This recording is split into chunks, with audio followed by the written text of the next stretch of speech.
Hello दोस्तों। तो आज मैं लेकर के आया हूँ डेली यूज वर्ड मीनिंग। इस वीडियो में आप लोग सीखेंगे some words use at home and in daily life. यानी इस वीडियो में आप लोग सीखेंगे कुछ ऐसा इंग्लिश वर्ड जिसका डेली घर पे यूज होता है, यानी रोज रोज उसका स्पीकिंग में यूज किया जाता है, जैसे please, sorry, good bye, see you soon. इसी तरीके से बहुत सारा वर्ड मीनिंग है। तो यह वीडियो थोड़ी सी लंबी होगी, लेकिन पेन और पेपर के साथ भी इस वीडियो को देखें और शुरू से लेकर के अंत तक इस सारे वर्ड मीनिंग को नोट करें और आप भी अपने डेली यूज में इन वर्डों का यूज करें। तो चलिए शुरू करते हैं इस क्लास की। पहले लिखा गया है शब्द, यानी यहाँ पे इंग्लिश वर्ड है। यहाँ उच्चारण, यानी इस शब्द का कैसे उच्चारण किया जाता है हिंदी में भी दिया गया है। और यहाँ पे है उसका अर्थ, जैसे रूम, रूम, इसको रूम पढ़ा जाता है और रूम का हिंदी मीनिंग होता है कमरा। अगला मीनिंग है डोर, डोर, इसको डोर पढ़ा जाता है, डोर यानी दरवाजा। विंडो, विंडो यानी खिड़की। यहाँ पे क्या पढ़ा जाता है, यहाँ पे आप लोग देख सकते हैं रूफ, रूफ यानी छत। स्टडी रूम, स्टडी रूम यानी पढ़ाई का कमरा। इस तरीके से आप लोग कोई रूम बना सकते हैं, जैसे drawing room, drawing room, drawing room यानी बैठक, यानी वैसा रूम जिसमें बैठक किया जाता है उसको इंग्लिश में ड्राइंग रूम बोला जाता है। अगला वर्ड मीनिंग है बाथरूम, बाथरूम, बाथरूम यानी स्नान गृह, यानी वह घर जिसमें स्नान किया जाता है, नहाया जाता है, तो उस रूम को बाथरूम बोला जाता है।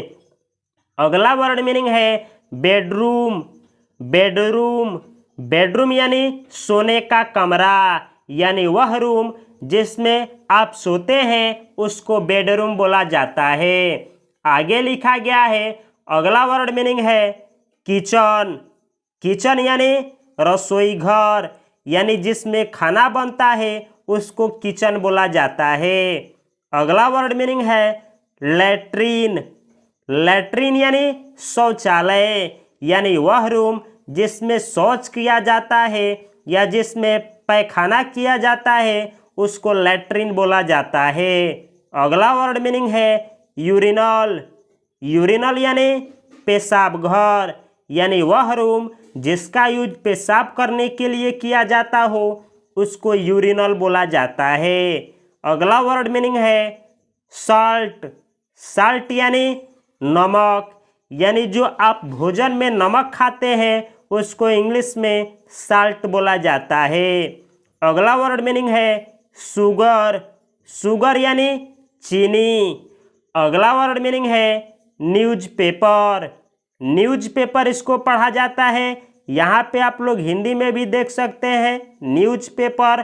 तो न्यूज़पेपर का हिंदी मीनिंग होता है समाचार पत्र या अखबार, यानी समाचार पत्र को या अखबार को इंग्लिश में न्यूज़पेपर बोला जाता है। अगला वर्ड मीनिंग है गुड मॉर्निंग, गुड मॉर्निंग यानी आप लोग देख सकते हैं यहाँ पे लिखा है गुड मॉर्निंग। गुड मॉर्निंग का हिंदी मीनिंग होता है प्रातः काल की नमस्ते, यानी सुबह सुबह किसी को नमस्कार करना हो तो आप यूज करेंगे गुड मॉर्निंग का। यानी इसका टाइम होता है जब आप उठते हैं तब से 12 बजे के पहले किसी को आप बोल सकते हैं गुड मॉर्निंग। अगला वर्ड मीनिंग है गुड नून, गुड नून, ये गुड नून लिखा है। गुड नून का हिंदी मीनिंग होता है दोपहर की नमस्ते, यानी दोपहर में किसी का नमस्कार करना हो, यानी एग्जैक्ट 12 बजा हो तो 12 बजे आप बोलेंगे किसी को गुड नून। गुड नून यानी दोपहर की नमस्कार या नमस्ते। अगला वर्ड मीनिंग है गुड आफ्टरनून, गुड आफ्टरनून, ये गुड आफ्टरनून लिखा गया है। इसका हिंदी मीनिंग होता है दोपहर 12 बजे से 5 बजे तक की नमस्ते, यानी टाइम 12 बजे हो और 12 बजे से 5 बजे के यानी शाम 5 बजे तक आप यूज करेंगे गुड आफ्टरनून वर्ड का। यानी 12 बज गया, आपसे कोई मिल रहा है तो आप बोलेंगे गुड आफ्टरनून, और 5 बजे तक आप इस वर्ड का नमस्कार करने के लिए यूज कर सकते हैं। इन तीनों शब्दों को बोला जाता है ग्रीटिंग वर्ड्स। यहाँ आगे लिखा गया है गुड इवनिंग। गुड इवनिंग, इसको गुड इवनिंग पढ़ा जाता है। इसका हिंदी मीनिंग होता है शाम की नमस्ते, यानी शाम को नमस्कार। यानी जब कोई व्यक्ति शाम को आपसे मिले और उसको जब नमस्ते करना हो तो आप बोलेंगे गुड इवनिंग। अगला वर्ड मीनिंग है गुड नाइट। गुड नाइट का यूज तब किया जाता है सोते समय रात्रि की नमस्कार। यानी जब आप किसी व्यक्ति से जब रात में मिलेंगे तो आप बोलेंगे गुड इवनिंग, लेकिन जब आप वहाँ से सोने जा रहे हो तो आप बोल करके जाएंगे गुड नाइट। तो ये जो पांचों वर्ड मीनिंग है 1 2 3 4 5, ये जो वर्ड है इसको ग्रीटिंग वर्ड बोला जाता है। Greetings, GREETINGS। ग्रीटिंग्स वर्ड्स का हिंदी मीनिंग होता है किसी को अभिवादन करने वाला शब्द। तो अगर आप ग्रीटिंग्स वर्ड के ऊपर वीडियो चाहते हैं कि किसी को नमस्कार करने के लिए कौन कौन सा वर्ड का यूज किया जाता है, तो इसी चैनल पे आप लोगों को वीडियो मिलेगा। इस चैनल को सब्सक्राइब करें और ग्रीटिंग्स वर्ड वाले वीडियो को देखना न भूलें। अगला वर्ड मीनिंग है गुड बाय या बाय बाय। जब आप किसी व्यक्ति से मुलाकात कर लें और वहाँ से जाना हो तो आप इंग्लिश में बोलेंगे गुड बाय या बाय बाय। यहाँ पे हिंदी में लिखा गया है गुड बाय या बाय बाय, जिसका हिंदी मीनिंग होता है अलविदा। यानी जब आपको कहना हो कि अच्छा ठीक है फिर कभी मिलेंगे या हम चलते हैं, तो आप बोलेंगे गुड बाय या बाय बाय। अगला वर्ड मीनिंग है ओके। ओके, इसको ओके पढ़ा जाता है। ओके का हिंदी मीनिंग है अच्छा। यानी जब किसी बात पे आप सहमत हो और कहना हो कि ओके, तो आप बोलेंगे ओके, जिसका हिंदी मीनिंग होता है अच्छा, यानी ठीक है। अगला वर्ड मीनिंग है टाटा। यानी जब किसी व्यक्ति से मुलाकात करके जाना हो तो अगर आपसे बड़े वो आदमी हैं और कहना हो टाटा, तो आप बोलेंगे टाटा। टाटा का हिंदी मीनिंग होता है अच्छा चलें। यानी आप किन्हीं से विदाई लेने के दौरान आप बोलेंगे टाटा। अगला वर्ड मीनिंग है हेलो। हेलो का हिंदी मीनिंग होता है सुनो। यानी जब किसी व्यक्ति से कहना हो कि सुनो, तो आप बोलेंगे हेलो। हेलो यानी सुनो। अगला वर्ड मीनिंग है see you again. See you again, see you again. See you again का हिंदी मीनिंग होता है अच्छा फिर मिलेंगे। यानी जब आप किसी व्यक्ति से मिल लिए होते हैं और कहते हैं कि ठीक है फिर हम लोग मिलेंगे, तो आप इंग्लिश में बोलेंगे see you again. See you again यानी फिर हम लोग आगे मिलेंगे। अगला वर्ड मीनिंग है कंग्रेचुलेशंस। कंग्रेचुलेशंस, ये कंग्रेचुलेशन लिखा है लेकिन यहाँ पे स नहीं लिखा गया है, प्रिंटिंग मिस्टेक है। इसको कंग्रेचुलेशंस पढ़ा जाता है, जिसका हिंदी मीनिंग होता है बधाई। यानी जब कोई व्यक्ति कुछ अचीव करे, यानी कोई चीज़ प्राप्त करे या किसी चीज़ों में सफलता पाए और आप उनको बधाई देना चाहें कि वाह आपने अच्छा किया, तो आप इंग्लिश में बोलेंगे कंग्रेचुलेशंस। कंग्रेचुलेशंस यानी बधाई। अगला वर्ड मीनिंग है happy new year. Happy new year. Happy new year का हिंदी मीनिंग होता है नए वर्ष की बधाई। यानी जैसे अभी 2023 है, 2024 आने वाला है, यह नवंबर महीना है, उसके बाद दिसंबर, तब जनवरी यानी 2024 आएगा। तो आप लोग नए साल की मुबारक में बोलेंगे happy new year. Happy new year यानी नव वर्ष की बधाई, यानी नए साल की बधाई किसी को विश करना हो तो आप बोलेंगे हैप्पी न्यू ईयर। अगला वर्ड मीनिंग है same to you. Same to you. Same to you का हिंदी मीनिंग होता है आपको भी। जैसे आप किसी से बोलते हैं कि नमस्कार, तो सामने वाला व्यक्ति भी आपसे बोल सकता है नमस्कार, या आपको वो बोल सकता है same to you. Same to you का हिंदी मीनिंग हुआ कि आप उनको नमस्कार किए हैं तो बदले में वह व्यक्ति भी आपको नमस्कार किया है। जैसे मैं आप लोगों को नमस्कार करता हूँ तो आप लोग भी मुझको नमस्कार कर सकते हैं, या फिर इंग्लिश में बोल सकते हैं सेम टू यू। या फिर मुझको कोई नमस्कार करता है तो मैं उनको नमस्कार कर सकता हूँ, या फिर इंग्लिश में बोल सकता हूँ same to you. Same to you यानी आपको भी, यानी जैसा आप मुझसे चाहे हैं या मुझको बोले हैं, मैं भी आपको उसी तरीके से चाहा हूँ, या मैं भी आपसे वही बोला हूँ। अगला वर्ड मीनिंग है प्लीज। इस शब्द का यूज आप लोग बहुत देखे होंगे। प्लीज का हिंदी मीनिंग होता है कृपया, यानी जब किसी व्यक्ति से रिक्वेस्ट करना हो कोई काम के लिए या किसी चीज़ के लिए तो आप बोलेंगे प्लीज। प्लीज यानी कृपया, यानी रिक्वेस्ट करने वाला वर्ड है। अगला वर्ड मीनिंग है excuse me pardon. Excuse me pardon. Excuse me का हिंदी मीनिंग होता है मेरी तरफ ध्यान दें या मुझे सुने। पार्डन यानी इसके लिए माफ़ी चाहिए, यानी एक्सक्यूज मी पार्डन का हिंदी मीनिंग होता है क्षमा कीजिए। जैसे आप किसी ट्रेन में हैं और ट्रेन में बहुत भीड़ है, आपको जाने के लिए रास्ता नहीं है, आप चाहते हैं कि मैं आगे जाऊं, तो आप उन लोगों से रिक्वेस्ट करना हो अगर कि थोड़ा रास्ता चाहिए आगे जाने के लिए, तो आप लोग बोल सकते हैं एक्सक्यूज मी पार्डन।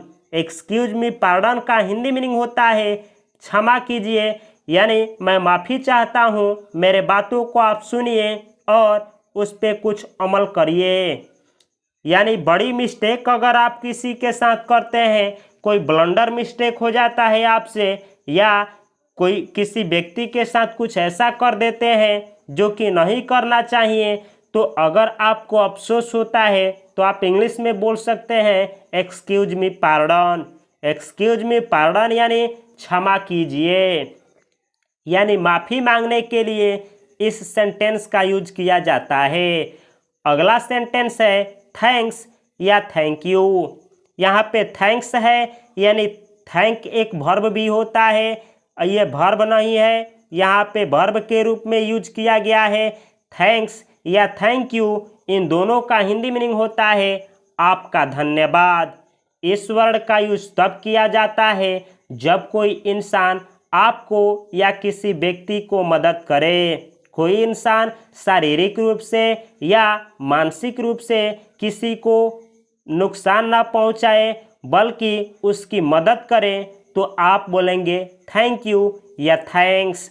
जैसे मैं आप लोगों को इंग्लिश पढ़ा रहा हूं और इस वीडियो से आप लोगों को अच्छा कुछ सीखने को मिल रहा है, तो आप लोग कमेंट बॉक्स में कमेंट कर सकते हैं थैंक्स या थैंक यू। अगला वर्ड मीनिंग है सॉरी। सॉरी, इसको सॉरी पढ़ा जाता है, यहाँ पे सारी लिखा गया है सॉरी। सॉरी का हिंदी मीनिंग होता है मुझे दुख है। ये इस शब्द का यूज तब किया जाता है जब आप किसी व्यक्ति के साथ वैसा व्यवहार कर देते हैं जैसा आप नहीं करना चाहते हैं, लेकिन गलती से मिस्टेक हो जाता है, यानी गलती हो जाती है आपसे, तो आप बोलेंगे सॉरी। सॉरी यानी मुझे दुख है या मैं माफ़ी चाहता हूँ। जैसे बहुत भीड़ है, आपने किसी के पैर पे अपना कदम रख दिया तो वह व्यक्ति आप पे गुस्सा करेगा, तो आप बदले में बोल सकते हैं सॉरी। अगला वर्ड मीनिंग है you are welcome. You are welcome. You are welcome का हिंदी मीनिंग होता है आपका स्वागत है। यानी जब कोई व्यक्ति आपसे मिलता है और आप उनकी स्वागत करना चाहते हैं तो इंग्लिश में बोलेंगे यू आर वेलकम।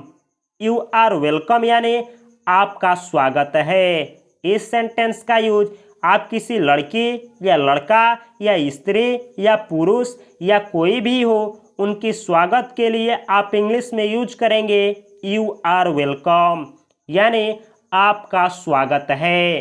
अगला वर्ड मीनिंग है don't worry. Don't worry. Don't worry का हिंदी मीनिंग होता है परेशान मत होइए। डोंट वरी यानी परेशान मत होइए। इस सेंटेंस का यूज तब किया जाता है जब आपके सामने वाला व्यक्ति हबड़ा जाए। जैसे मैं आप लोगों को इंग्लिश सिखा रहा हूं और आप लोगों को ऐसा लगे कि मुझे ये इंग्लिश समझ में नहीं आएगा तो मैं आप लोगों से बोलूँगा डोंट वरी। डोंट वरी यानी परेशान मत होइए और उसके बाद मैं बोलूँगा कि मैं आप लोगों को इंग्लिश सिखा सकता हूँ। तो जब आपको किसी से कहना हो कि चिंता मत करिए या परेशान मत होइए तो आप बोलेंगे डोंट वरी। अगला वर्ड मीनिंग है no mention. No mention. No mention यानी कोई बात नहीं। जैसे मैंने आपको कुछ भला बुरा कह दिया और फिर बाद में माफ़ी मांगने चला गया, बोला कि सॉरी भाई लोगों, आप लोगों से मैंने गलती कर दी। तो आप लोगों को अगर ये मेरी बातें समझ में आ गई हो और आप अगर मुझे क्षमा करना चाहें तो आप लोग बोल सकते हैं कोई बात नहीं ब्रो, ऐसा होता रहता है। नो मेंशन यानी कोई बात नहीं। तो आशा करता हूँ कि इस वर्ड को मैं समझा पाया हूँ। अगला वर्ड मीनिंग है so kind of you. So kind of you. So kind of you का हिंदी मीनिंग होता है आपकी बड़ी कृपा है। इस सेंटेंस का यूज आप तब करेंगे जब जैसे मुझे बहुत बड़ी सफलता मिल जाए और मैं आप लोगों से मिलूं तो आप लोग बोलेंगे कि वाह आपने इंग्लिश सिखाया है, आप इंग्लिश पढ़ाते हैं, उससे मुझे बहुत मदद मिलती है। तो मैं आप लोगों से बोल सकता हूं कि आप लोगों की बहुत बड़ी कृपा है, या इंग्लिश में मैं बोल सकता हूं so kind of you. So kind of you यानी आप लोगों की मेहरबानी है या आप लोगों की कृपा है या आप लोगों की बड़ी कृपा है। तो इस तरीके से एक वर्ड का एक हिंदी मीनिंग नहीं होता है दोस्तों। एक वर्ड का बहुत सारे सेंसों में यूज किया जाता है। मैं जिस तरीके से बतला रहा हूँ आप उस तरीके से यूज करिए। मैं विश्वास दिलाता हूँ कि आप लोग भी अंग्रेजी सीख सकते हैं। अगला वर्ड मीनिंग है what a surprise. What a surprise. What a surprise का हिंदी मीनिंग होता है कितने आश्चर्य की बात है। जब आपको किसी से कहना हो कि वाह कितने आश्चर्य की बात है, जैसे आप अपने दोस्त के बारे में सब कुछ जानते हैं, आप जानते हैं कि आपका दोस्त बहुत पढ़ने में कमज़ोर है, इस साल वह एग्ज़ाम देगा तो एग्ज़ाम में फेल हो जाएगा, लेकिन वही स्टूडेंट वही आपका दोस्त एग्ज़ाम में टॉप कर जाता है तो आपको आश्चर्य होगा। आप सोचेंगे कितने आश्चर्य की बात है, तो आप इंग्लिश में बोलेंगे व्हाट अ सरप्राइज।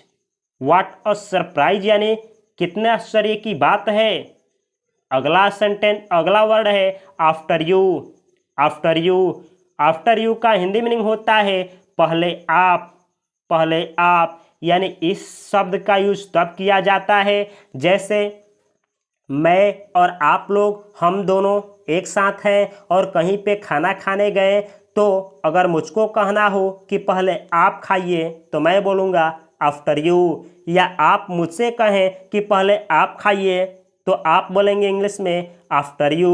तो इस तरीके से अगर किसी को कहना हो कि पहले आप खाइए या पहले आप बोलिए या पहले आप सोचिए, तो इस तरीके से पहले आपके लिए आप इंग्लिश में बोलेंगे आफ्टर यू। After you. अगला वर्ड मीनिंग है with great pleasure. With great pleasure यह इंग्लिश वर्ड है। यहाँ पे सभी वर्डों को किस तरीके से उच्चारण किया जाता है, जैसे विथ को विथ, ग्रेट का ग्रेट, प्लेजर को प्लेजर लिखा है, तो आप इन वर्डों को यहाँ पे पढ़ करके क्या उच्चारण होता है सीख सकते हैं। विथ ग्रेट प्लेजर का हिंदी मीनिंग होता है बड़ी खुशी से। यानी जब आपको किसी से कहना हो कि बहुत खुशी से, जैसे मुझे अगर कहना हो कि मैं बहुत खुशी से आप लोगों को पढ़ाता हूँ, तो मैं बोलूँगा with great pleasure I teach you. With great pleasure यानी बहुत खुशी से, आई टीच यू यानी मैं आपको या आप लोगों को पढ़ाता हूँ। अगला सेंटेंस है thanks God. Thanks God, thanks God लिखा है। थैंक्स गॉड का हिंदी मीनिंग होता है भगवान को धन्यवाद। यानी जब आप मुसीबत में पड़ जाएं और ऊपर वाले को, ईश्वर को, खुदा को, अल्लाह को, गॉड को, भगवान को आप मुसीबत में याद करें और उस मुसीबत से जब आप बाहर निकल जाते हैं और आप भगवान को नमस्कार यानी धन्यवाद देना चाहते हैं कि थैंक्स गॉड आपने मेरी मदद की, थैंक्स गॉड कि आपने मेरी सुनी, तो आप इंग्लिश में बोलेंगे थैंक्स गॉड। थैंक्स गॉड यानी भगवान को धन्यवाद या ईश्वर को धन्यवाद या परमात्मा को धन्यवाद या प्रकृति को धन्यवाद। तो इस तरीके से आप इस सेंटेंस का यूज करेंगे। अगला है व्हाट अ सेम।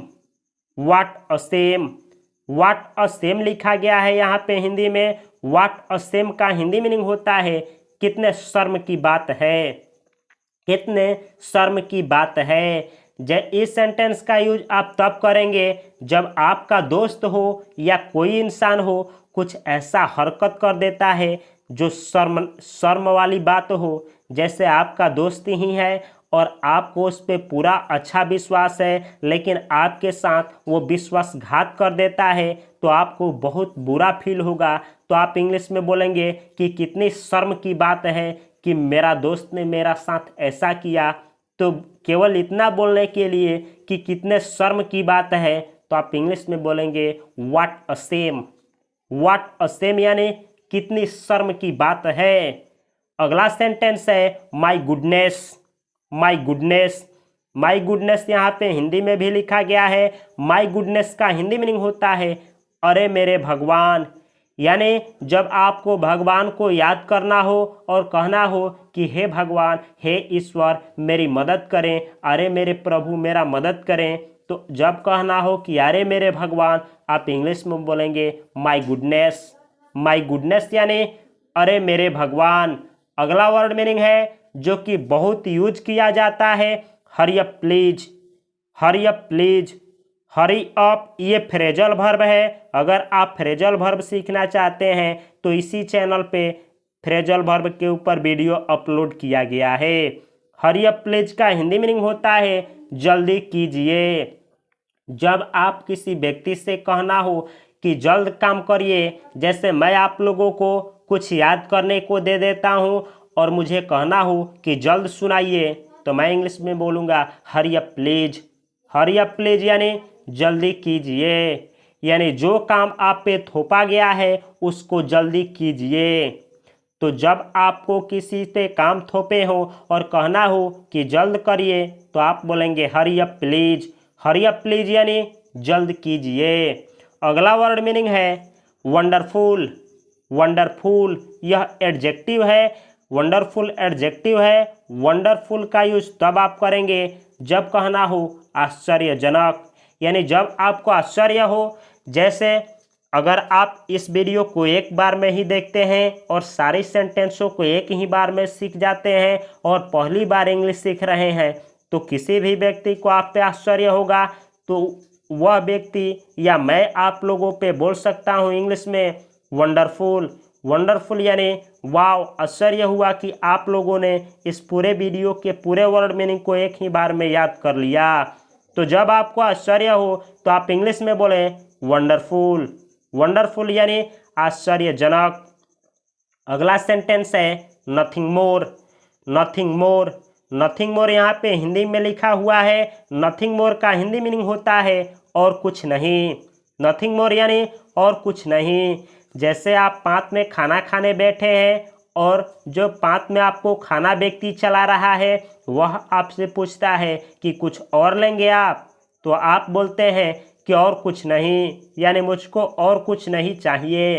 तो और कुछ नहीं के लिए आप इंग्लिश में बोलेंगे नथिंग मोर। नथिंग मोर यानी और कुछ नहीं। अगला वर्ड मीनिंग है सर्टेनली। सर्टेनली यानी सर्टेनली के जगह पे आप लोग बोल सकते हैं एब्सोल्युटली। सर्टेनली या एब्सोल्युटली दोनों वर्डों का हिंदी मीनिंग होता है अवश्य या निस्संदेह। जैसे मुझे कहना हो कि आप लोग मुझ पे बिना संदेह किए हुए या निश्चित रूप से मुझ पे विश्वास कर सकते हैं तो मैं बोलूँगा सर्टेनली या एब्सोल्युटली। सर्टेनली या एब्सोल्युटली का हिंदी मीनिंग होता है अवश्य या निस्संदेह। अगला वर्ड मीनिंग है very well. Very well. Very well का हिंदी मीनिंग होता है बहुत अच्छा। यानी जब किसी व्यक्ति का काम आपको बहुत पसंद हो या बहुत अच्छा लगे तो आप बोल सकते हैं इंग्लिश में वेरी वेल। वेरी वेल यानी बहुत अच्छा। जैसे मैं आप लोगों को HW देता हूं, अगर आप लोग कमेंट बॉक्स में कमेंट करेंगे कि इस वीडियो से आप लोगों को बहुत मदद मिला तो मैं इधर से शायद कमेंट कर सकता हूं वेरी वेल। वेरी वेल यानी बहुत अच्छा। आगे लिखा है what a tragedy. What a tragedy यानी कितनी दुखद घटना है। यानी जब कोई ऐसा घटना घट जाए जो आपको पसंद ना हो या कुछ ऐसा अनहोनी हो जाए जो कि आपको पसंद ना हो या आपके सिचुएशन के अनुकूल ना हो तो आप बोल सकते हैं what a tragedy. What a tragedy यानी कितनी दुखद घटना है। जैसे कि कोरोना वायरस के दौरान जो इस दुनिया की घटना यानी दुनिया की जो हालत हो गई थी वह कितनी दुखद घटना है तो आप बोल सकते हैं व्हाट अ ट्रेजेडी यानी कितनी दुखद घटना है। अगला वर्ड मीनिंग है वाई नॉट। वाई नॉट यानी क्यों नहीं। जैसे मैं आप लोगों से कहता हूँ कि क्या आप लोग मेरे साथ अमेरिका चलेंगे घूमने तो आप लोग बोलते हैं क्यों नहीं, तो आप लोग इंग्लिश में बोलेंगे वाई नॉट, क्यों नहीं। जैसे मैं आप लोगों से पूछता हूँ क्या आप लोग मेरे साथ इंग्लिश सीखेंगे तो आप लोगों का जवाब होगा क्यों नहीं, तो आप लोग इंग्लिश में कमेंट करेंगे वाई नॉट। वाई नॉट यानी क्यों नहीं। अगला वर्ड मीनिंग है एक्सीलेंट। एक्सीलेंट यानी बहुत बढ़िया। तो यह रहा इस क्लास का लास्ट वर्ड मीनिंग। अगर इस वीडियो से आप लोगों को कुछ भी सीखने को मिला है तो मेरा आप लोगों से रिक्वेस्ट है कि कमेंट बॉक्स में कमेंट करें एक्सीलेंट। एक्सीलेंट यानी बहुत बढ़िया। अगर आप लोगों को इंग्लिश में किसी भी तरह का दिक्कत है, जैसे ग्रामर नहीं आता है, नाउन प्रोनाउन का यूज नहीं आता है, पहचानने नहीं आता है, टेंस नहीं आता है, सेंटेंस नहीं आता है, वर्ड मीनिंग याद नहीं होता है, तो सब कुछ इसी चैनल पे सिखाया गया है। इस चैनल को सब्सक्राइब करें और इस चैनल के प्लेलिस्ट में जाएं और प्लेलिस्ट में जो भी आपकी कमजोरी है, वर्ड मीनिंग नहीं याद है तो वर्ड मीनिंग का प्लेलिस्ट देखें, ग्रामर नहीं आता है तो ग्रामर का प्लेलिस्ट देखें, बुक रीडिंग नहीं आता है तो बुक रीडिंग का प्लेलिस्ट देखें। यानी जो भी आपको नहीं आता है उसके ऊपर ऑलरेडी एक प्लेलिस्ट है, सभी प्लेलिस्टों को देखें और आसानी से इंग्लिश सीखें। अगर आप लोग मुझसे जुड़ करके इंग्लिश सीखना चाहते हैं तो इस वीडियो के डिस्क्रिप्शन बॉक्स में मेरा सभी सोशल मीडिया का लिंक है, आप लोग मुझे सभी जगह पे फॉलो कर सकते हैं और सभी जगह पे आसानी से इंग्लिश सीख सकते हैं। अगर कुछ पूछना है तो व्हाट्सएप पे मुझसे जुड़े। व्हाट्सएप पे जो भी आप क्वेरी करेंगे मैं प्रयास करूंगा कि आपका क्वेश्चन का आंसर दूं। तो कमेंट बॉक्स में कमेंट करना ना भूलें कि इस वीडियो से आप लोगों को क्या सीखने को मिला और कमेंट में करें एक्सीलेंट एक्सीलेंट।